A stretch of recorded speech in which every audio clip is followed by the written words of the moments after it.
दोस्तों नमस्कार। कर्नल जय Singh just one group first global astro finance digital channel से आपसे मुखातिब हो जाऊं आज 28 जुलाई सन 2023 शुक्रवार। दोस्तों शाम के समाचारों में आपका बहुत बहुत हार्दिक स्वागत अभिनंदन। दोस्तों पिछले 3-4 शो हम नहीं कर पाए क्योंकि मेरी तबीयत थोड़ी सी नासाज थी और लगातार बोलने में परेशानी थी, इसलिए ये शो नहीं कर पाया। लेकिन आपने सैकड़ों की तादाद में हमें व्हाट्सएप मैसेज भेजे और शो नहीं होने की वजह आपने पूछी। मैं आपके इस कंसर्न के लिए मैं आपका शुक्रिया अदा करता हूँ। दोस्तों हर रोज की तरह आज के शो के अंदर हम बाजारों के समाचार लेंगे, महत्वपूर्ण खबरें से आपसे साझा करेंगे, साथ साथ भविष्य फल के ऊपर भी चर्चा करेंगे। सबसे पहले हम चर्चा करेंगे चावल के ऊपर। दोस्तों आपको याद होगा पिछले लगातार 1.5 से 2 महीने में हमने चावल के अंदर तेजी का अग्रिम अनुमान और विश्लेषण दिया, राष्ट्रीय और अंतर्राष्ट्रीय खबरों से आपको लगातार रूबरू कराया और यह भी आपको अग्रिम अनुमान दिया था कि सरकार कभी भी चावल के निर्यात पर रोक लगा सकती है और ऐसे ही हुआ। 20 जुलाई को सरकार ने चावल के निर्यात पर फाइनली रोक लगाई। इसका प्रमुख कारण अल्नीनो के इफेक्ट को ध्यान में रखते हुए और चावल की पैदावार को ध्यान में रखते हुए, साथ साथ घरेलू खपत को ध्यान में रखते हुए ये निर्णय सरकार ने उठाया है, ऐसा सरकार का कहना है। दोस्तों अंतर्राष्ट्रीय बाजारों में गैर बासमती चावल गोविंद भोग है और बासमती चावल के निर्यात पे रोक लगने के वजह से दुनिया भर में भारत चावल की कीमतों में भारी इजाफा देखा जा रहा है। गौरतलब है कि भारत दुनिया का दूसरा सबसे बड़ा चावल उत्पादक राष्ट्र माना जाता है। गौरतलब है कि चावल का उत्पादन ज्यादातर एशिया में होता है। चीन इसका सबसे बड़ा उत्पादक राष्ट्र माना जाता है, दूसरा नंबर भारत का आता है। भारत का विश्व में चावल निर्यात में लगभग 40% का हिस्सा है। गौरतलब है लगभग 200 मिलीमीटर से अधिक बरसात की फसल बगैर पानी या कम पानी से होना संभव नहीं है। दोस्तों खबर निकल के आ रही है कि दुनिया भर में इसकी कीमतें बढ़ी और अंतर्राष्ट्रीय मुद्रा कोष यानी आईएमएफ ने भी भारत से इस प्रतिबंध को पे दोबारा विचार करने के लिए कहा है। दोस्तों मगर सरकार ने बेचे जाने वाले चावल गैर बासमती चावल के लिए आग्रह और विचार किया जा सकता है। इस पर पश्चिमी अफ्रीका के देशों को ध्यान में रखते हुए खास तौर पर ऐसा हो सकता है क्योंकि भारत वहां का प्रमुख चावल आपूर्ति करता है। दोस्तों लगभग 9 अरब की जनसंख्या में लगभग 3 अरब से अधिक ज्यादा लोग चावल को प्रमुख भोजन के रूप में माने जाते हैं। चावल की सोना मंसूरी या गोविंद भोग जैसे क्षेत्रीय किस्म के व्यापारी और निर्यातक इसे बड़ा परेशानियों में अपने आप को मान रहे हैं क्योंकि प्रतिबंध ने उन पर गहरा असर डाला है। उनकी किस्मों की कीमतें कभी कभी बासमती चावल के बराबर होती है और कुछ देशों में कीमतें बासमती चावल से अधिक भी होती है। इन किस्मों का अमेरिका, ब्रिटेन और खाड़ी के देशों में एक अच्छा खासा बाजार माना जाता है जो इस प्रतिबंध से काफी प्रभावित हो रहे हैं। दोस्तों को खबर करके आ रही है कि गैर बासमती चावल का कुल निर्यात वित्त वर्ष 2023 में करीब 1.77 करोड़ टन का रहा और व्यापारी और विशेषज्ञों का यह कहना है कि गैर बासमती चावल का कुल निर्यात वर्ष 2023 में करीब 1.77 करोड़ टन और वित्त वर्ष 2022 में लगभग 1.72 करोड़ टन का था। ये मामूली मात्रा है मगर इस चावल का दुनिया भर में खासा बाजार माना जाता है। कुछ दिनों से सोशल मीडिया पर इसकी खूब चर्चा भी हो रही है कि ब्रिटेन और अमेरिका में लोगों की चावल की बोरियां घर में इकट्ठी करते हुए और स्टोर से भारतीय चावल की अवेलेबिलिटी सीमित मात्रा में बताई गई है। दोस्तों खाड़ी के ग्राहक वियतनाम, पाकिस्तान और थाईलैंड जैसे देशों से अपनी चावल की जरूरत पूरी करने की कोशिश में अब लग गए हैं। निर्यातकों और व्यापारियों विशेषज्ञों के मुताबिक ये चावल उन किस्मों के ग्राहक हैं जिन पर प्रतिबंध का असर देखा गया है। खबरें यहां तक है कि गैर बासमती चावल के निर्यात पर भारत की रोक के बाद खाड़ी के देश वियतनाम, पाकिस्तान और थाईलैंड जैसे देशों से अपनी जरूरती पूरी करने के फिराक में हैं। दोस्तों बासमती चावल खास किस्म की है और इस किस्म को मुकाम निर्यात बाजार में बेरोक टोक आपूर्ति और निजी व्यापारियों के प्रयास से ही मिला है।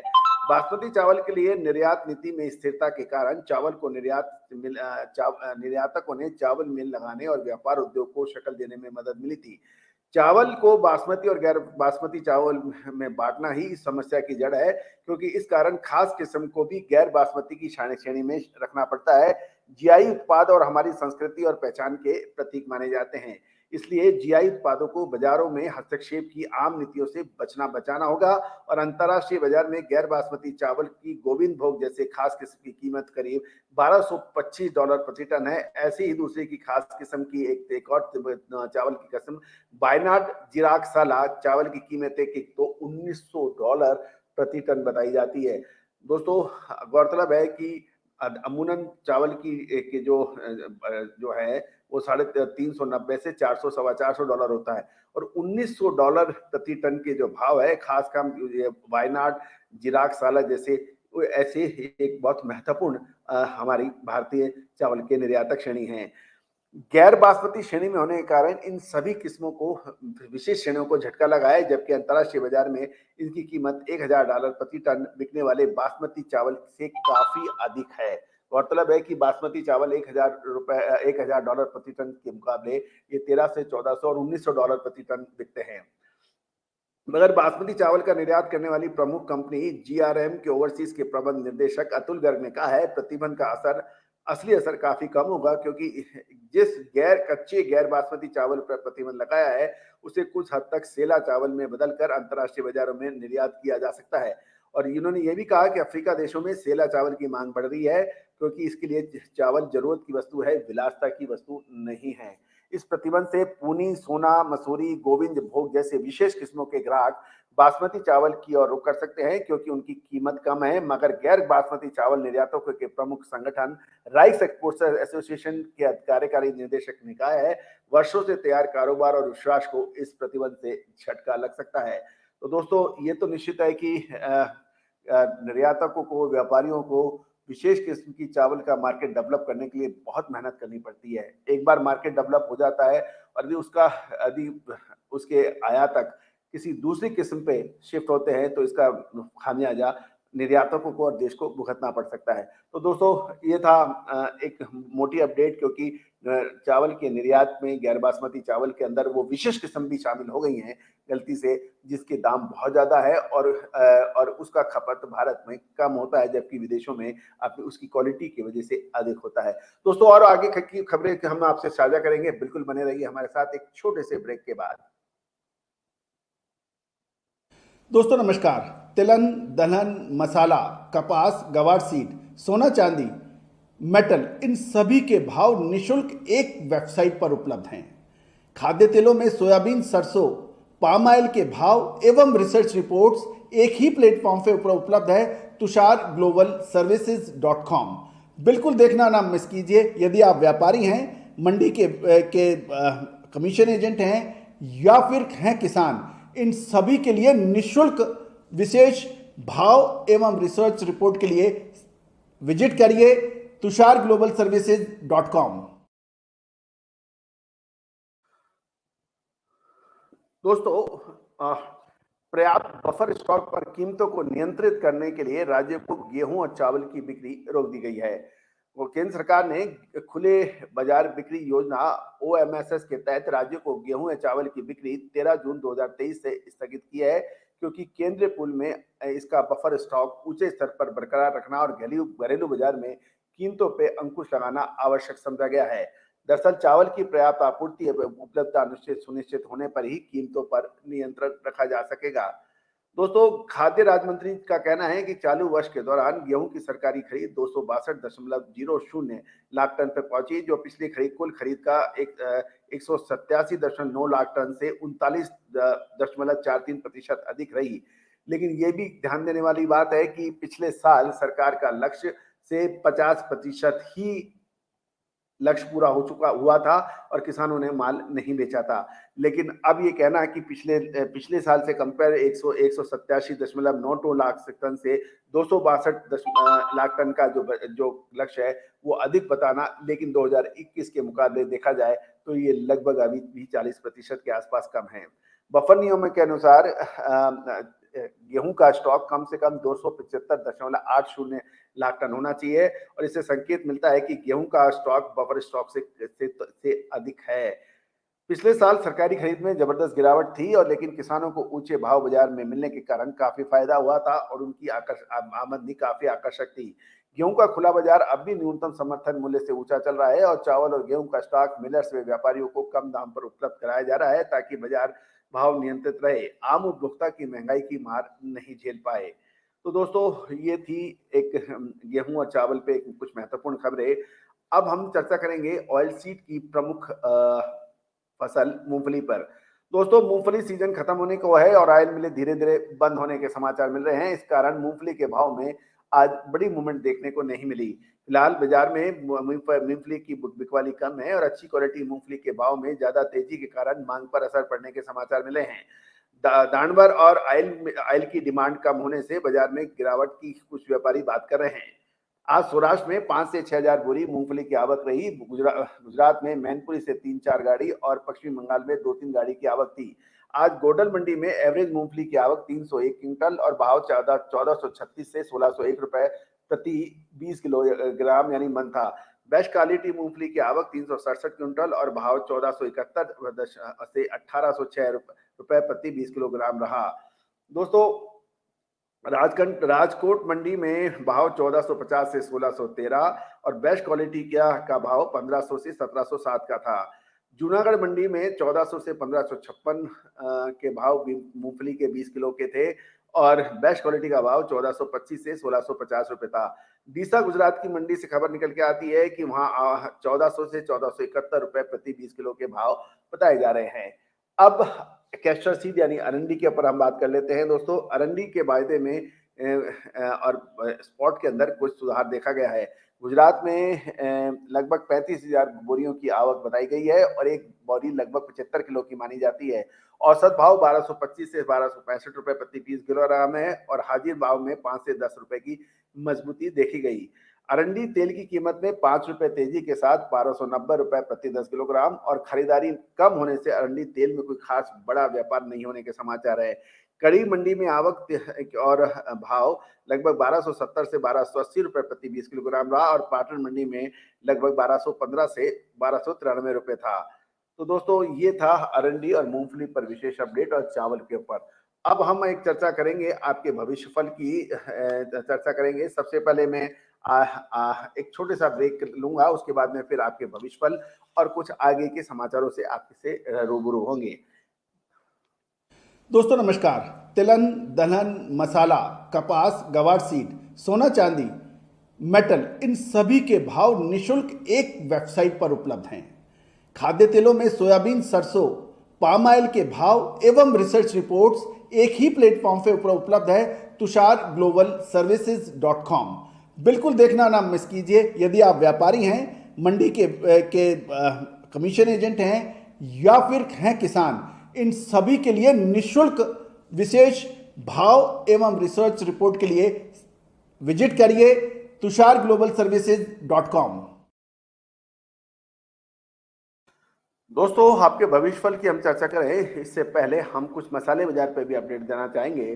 दोस्तों खबर निकल के आ रही है, कुछ व्यापारियों से बात करने पर पता लग रहा है कि कुछ बड़े व्यापारी जिसने जीरे में जबरदस्त मुनाफा कमाया था, उनका रुझान अब धनिये के ऊपर देखा जा रहा है। मतलब है कि धनिये में बिक्री अच्छी होने के समाचार मिल रहे हैं और धनिया बादामी 200 रुपए तेज होकर 8,700 रुपए प्रति क्विंटल के स्तर पे देखा गया था।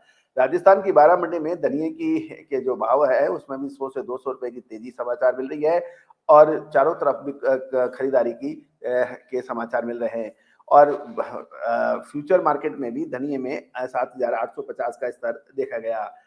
दूसरी ओर बड़ी इलायची में देखें तो बड़ी इलायची में बड़ी कीमतों पर लेवाली कमजोर बनी गई है और यही वजह है कि बड़ी इलायची में झुंडी वाला 20 रुपए मंदी होकर 960 रुपए प्रति किलोग्राम के भाव पे देखी जा रही है। हाल में इसमें मामूली मंदी थी। 27 दिनों तक अभी तक अंतिम नीलामी में इसकी औसत नीलामी की तेज होकर 650 से 1,087 रुपए प्रति किलोग्राम पहुंचने की संभावना 1,087 के भाव बताए जा रहे हैं। जीरे के अंदर बड़ा उतार-चढ़ाव जारी है और इसमें कब वायदे बाजार के अंदर तो जबरदस्त वॉलेटिलिटी देखी जा रही है। 1,000-1,500 रुपए का ऊपर और नीचे होना अब एक मामूली सी बात जीरे के बाजार में हो गई है। कि जीरा अब एक निर्णायक मोड़ पे आ गया है कि एक तरफ यदि जीरे को आगे बढ़ना है तो उसके लिए उसको अब एक बड़ी छलांग लगानी पड़ेगी।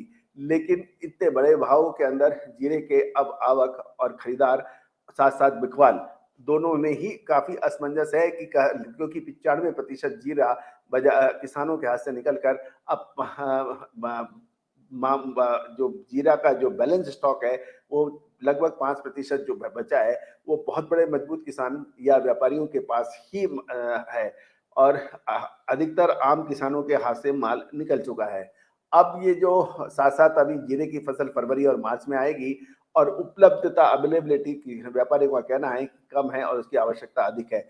लेकिन ये निश्चित है कि जीरे के भाव अवेलेबिलिटी, डिमांड या सप्लाई पे नहीं साबित होकर निर्यात के भावों पर है, क्योंकि भारतीय जीरे के भाव सबसे अधिक है और चीनी और बाकी देशों के जीरे के भाव कम है और चीन की जीरे की फसल बाजारों में आने की खबर निकल रही है। दोस्तों, जीरे के ऊपर हमारा विशेष एपिसोड पिछले लगातार 2-3 दिनों से हम आप अपडेट कर रहे हैं, उसको आप बिल्कुल देखना ना भूलें।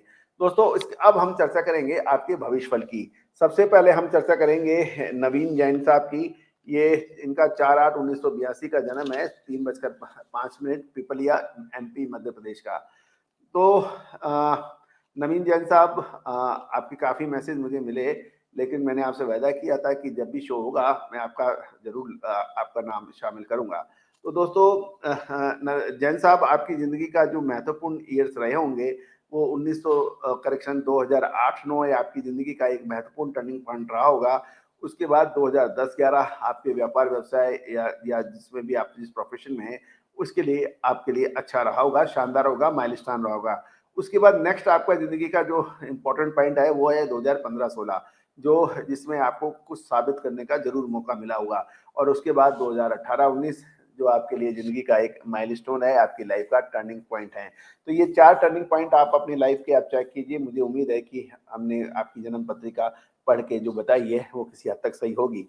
अब पॉइंट ये है कि आने वाला लगभग अभी ज़िंदगी का आपका लाइफ का फिर टर्निंग पॉइंट आ रहा है। अगले 1 से 2 साल के अंदर ऐसा महत्वपूर्ण टर्निंग पॉइंट आ रहा है जिसके लिए आप बरसों से आप लालायित थे, प्रयासरत थे, कोशिश कर रहे थे। तो नवीन जी, हमारी शुभकामनाएँ आपके साथ हैं। उम्मीद है कि हमारा जो आपका रीडिंग आपको पसंद आया होगा। दूसरा मैं नाम ले रहा हूँ श्री असलम खान का। ये मेरठ से इन्होंने भेजा है। असलम जी ने कहा है कि सर, मैंने आपको कम से कम 15 बार भेज चुका हूँ, लेकिन आप मेरा नाम क्यों नहीं लेते? मेरा नाम शामिल क्यों नहीं करते? तो असलम जी, सीधे-सीधी बात है कि मुझे आपका नाम लेने नहीं शामिल करने शो में कोई परहेज मुझे नहीं है, लेकिन हर रोज़ मुझे कम से कम 150 से 200 से ज़्यादा व्हाट्सएप मैसेज मिलते हैं और उसमें 2 या 3 का ही हमें नाम लेना होता है और उसके बाद फिर अगले दिन जो हमें मैसेज भेजते हैं पुनः उसमें से 2 या 3 का हम नाम ले पाते हैं, सभी का नाम लेना संभव नहीं है। ये इत्तेफ़ाक होता है कि कभी किसका नाम आ जाता है, कभी किसका नाम आ जाता है, कभी किसका नाम आ जाता है। तो असलम असलम खान साहब, आपने जो सवाल पूछा है अपनी जन्म तारीख के हिसाब से, आपकी ज़िंदगी के अंदर 2015 आपके लिए महत्वपूर्ण था, साथ-साथ 2012 आपके लिए महत्वपूर्ण था और जो मौजूदा समय चल रहा है, वो भी आपके लिए बहुत महत्वपूर्ण बहुत ही महत्वपूर्ण इसमें रहा है। दोस्तों, असलम जी, अभी आपके अगले 2 से 3 साल कोई परेशानी के नहीं है, कोई आपको परेशान होने की जो आवश्यकता भी नहीं है, कोई ज़्यादा घबराहट की ज़रूरत नहीं है। अगले 3 साल के बाद एक लाइफ का आपके लिए थोड़ा-सा परेशानी भरा समय होगा, उस वक़्त आप फिर पुनः संपर्क कीजिए। अभी आपको कोई परेशानी और समस्या मुझे नहीं लगता कोई है, तो इसलिए आप बिल्कुल परेशान ना हों किसी भी रूप में। और और तीसरा सवाल जो मैं ले रहा हूँ वो ले रहा हूँ, ये है श्रीमती नीरजा हैं। नीरजा शर्मा, इन्होंने अपनी बिटिया के करियर के बारे में पूछा है। नंदिनी इनकी बच्ची का नाम है। तो नंदिनी का इन्होंने पूछा है कि इसको क्या सब्जेक्ट और किस फील्ड में जाना चाहिए।